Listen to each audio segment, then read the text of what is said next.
महाराष्ट्र का अगला सीएम कौन होगा, इसे लेकर अभी भी सस्पेंस बरकरार है। आज दिल्ली में अमित शाह महायुति के नेताओं से मुलाकात करेंगे।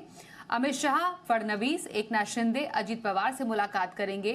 वहीं एकनाथ शिंदे के बयान के बाद भी बीजेपी फूंक फूंक कर कदम रख रही है। बीजेपी हर समीकरण पर विचार करते हुए सीएम पद के लिए प्रबल दावेदार तलाश कर रही है। इस बीच बीजेपी महासचिव विनोद तावड़े ने गृह मंत्री अमित शाह से मुलाकात की। तो हो सकता है कि आज तय हो जाए कि महाराष्ट्र के सीएम की गद्दी पर कौन बैठेगा। हमारे साथ दिल्ली से संवाददाता अंजलि सिंह हैं, उनसे जरा जान लेते हैं ताजा अपडेट क्या है। अंजलि, फिलहाल ताजा अपडेट पहले बताइए। महाराष्ट्र के मुख्यमंत्री का ऐलान हो सकता है, ये जो मुलाकात होने वाली है बीजेपी आला कमान से, क्या खबरें मिल रही है वहां से?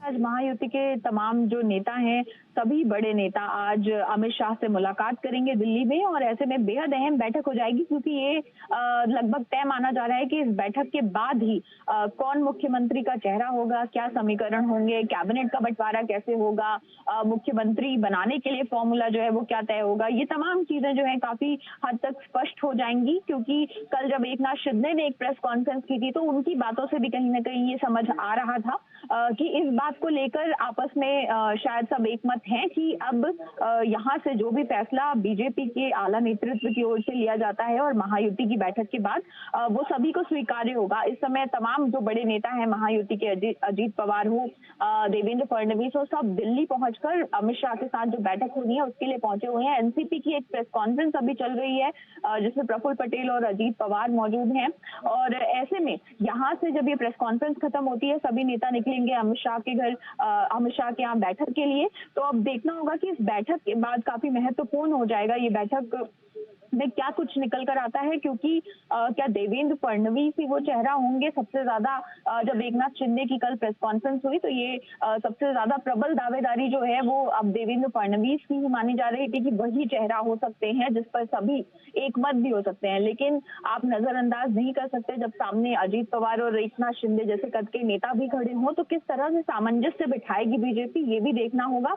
और साथ ही साथ बहुत आश्वस्त होकर भी नहीं चल रही है बीजेपी। आप देखेंगे कि बीजेपी की ओर से खुलकर अभी तक कुछ नहीं कहा जा रहा है, तो सभी को टटोला जाएगा इस बैठक में, सभी के मन की बात जानी जाएगी। जाहिर सी बात है कि अगर मुख्यमंत्री बीजेपी का होगा तो कई बड़े अहम विभाग जो हैं वो बाकी दल उस पर अपना दावा ठोकेंगे, तो इन तमाम चीजों पर चर्चा जो है वो भी की जाएगी। जी बिल्कुल अंजलि, और क्योंकि एकनाथ शिंदे की प्रेस कॉन्फ्रेंस के बाद तो उन्होंने साफ संकेत दे दिए थे कि आला कमान को जो मंजूर होगा उस पर वो कोई अड़चन नहीं लगाएंगे, उन्हें वो फैसला मंजूर है। और ऐसे में जैसा आप बता रही है कि आज की जो ये मीटिंग है वो काफी महत्वपूर्ण होने वाली है, पर बीजेपी इस सहमति के बावजूद काफी फूंक फूंक कर कदम रख रही है कि किस तरीके से इस सामंजस्य को बिठाना है। पर अगर अंजलि फडणवीस के नाम पर ऐलान होता है मुख्यमंत्री के तौर पर, तो एकनाथ शिंदे उनके पाले में क्या आ सकता है? बिल्कुल, देखिए ये तमाम चीजें जो हैं, ये चर्चा भी, इस चर्चा के दौरान आज जो बैठक होनी है उस पर काफी कुछ जो है तय हो जाएगा कि नई सरकार में जो मंत्रालय होंगे, जो अहम विभाग होंगे, किसके हिस्से में क्या जाएगा। क्योंकि जाहिर सी बात है अगर देवेंद्र फडणवीस ही चेहरा बनते हैं तो एकनाथ शिंदे हो या अजीत पवार हो, वो अपने लिए कोई छोटी बात पर या छोटे सौदे पर तो नहीं तय मान जाएंगे। तो उसको भी आगे देखना होगा कि क्या फॉर्मूला रखा जाता है, मुख्यमंत्री और डिप्टी सीएम का फॉर्मूला भी क्या रहता है। इसके अलावा जो अहम विभाग, अहम मंत्रालय जो है वो किस तरह से उनका बंटवारा किया जाता है, क्योंकि दोनों ही नेता, जैसे मैंने कहा, चाहे अजीत पवार हो या फिर एकनाथ शिंदे, काफी हद तक ये बात तो स्पष्ट कर चुके हैं कि जो भी फैसला लिया जाएगा वो गठबंधन के तहत लिया जाएगा। और चूंकि बीजेपी इसमें लार्जेस्ट पार्टी है तो बीजेपी के पास अपर हैंड जरूर है, लेकिन इन नेताओं को आप नजरअंदाज नहीं कर सकते। और चुनाव जब मिलकर लड़ा है तो बीजेपी की कोशिश भी यही होगी कि सबको जोड़ कर रखा जाए। तो आज की बैठक के बाद हम ये मान सकते हैं कि नई सरकार जो गठित होगी उसका स्वरूप क्या होगा, किसको क्या चीजें दी जाएंगी, ये तमाम चीजें जो है तय कर ली जाएंगी। और यही वजह है कि अभी बीजेपी की ओर से भी ज्यादा बयान जो है वो सामने नहीं आ रहे हैं, कोई खुलकर अपनी बात जो है वो नहीं रख रहा है। और अभी आप देखेंगे कल एकनाथ शिंदे ने एक प्रेस कॉन्फ्रेंस जरूर की, लेकिन उसके बाद से ही सभी जो नेता हैं महायुति के वो ज्यादा कुछ अब बोलने से बच रहे हैं। तो इंतजार करना होगा इस बड़ी बैठक का, और उसके बाद तकरीबन तस्वीर जो है वो साफ हो जाएगी कि नई सरकार जो बनती है महाराष्ट्र में तो वहां पर क्या स्वरूप होगा इस सरकार का। जी बिल्कुल, पर फॉर्मूला सेम रह सकता है अंजलि कि एक सीएम है, दो डेप्यूटी सीएम है। अगर मानिए अब सीएम बीजेपी का बनता है तो शिंदे की जो शिवसेना है, अजीत पवार की जो एनसीपी है, वहां पर शायद वो बोले कि कम से कम हमें तो एक एक डेप्यूटी सीएम दे दें।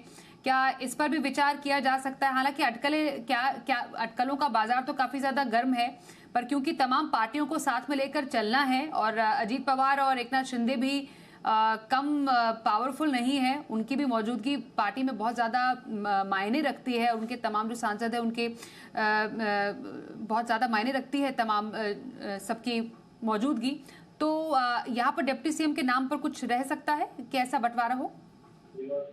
देखिए, यही तमाम चीजें हैं जिन पर चर्चा की जाएगी, क्योंकि आप जैसा कह रही हैं कि फॉर्मूला ये भी हो सकता है कि एक सीएम और क्या दो डिप्टी सीएम, जो हमने पहले भी कुछ राज्यों में देखा है, खासकर जहां पर बीजेपी रूल कर रही है। तो क्या वो फॉर्मूला यहाँ पर लाया जाएगा? लेकिन चूंकि एकनाथ शिंदे हैं जो कि इससे पहले मुख्यमंत्री वही थे, और इसके साथ अजीत पवार, दोनों ही इस पद के बड़े दावेदार माने जा रहे थे। लेकिन अब एक तरह से ये कह सकते हैं कि देवेंद्र फडणवीस शायद लीडिंग चेहरा होंगे। ये कुछ हद तक स्थिति जो है वो स्पष्ट मानी जा रही है जब से एकनाथ शिंदे ने प्रेस कॉन्फ्रेंस की है, और अभी अजीत पवार भी एक प्रेस कॉन्फ्रेंस कर रहे हैं, तो देखना होगा वो भी क्या कुछ इसमें कहते हैं। लेकिन एक बात जो सभी अभी तक महायुति के सभी जो दल हैं उनकी तरफ से क्लियर रखी गई है कि जो कुछ भी शीर्ष नेतृत्व फैसला लेगा, शीर्ष नेतृत्व यानी दिल्ली में जब बैठक होगी, वहां पर तमाम बड़े नेता जुटेंगे, वो जो कुछ भी फैसला लेंगे तो उसमें सबको मंजूर होगा। तो अब देखना होगा कि यहाँ पर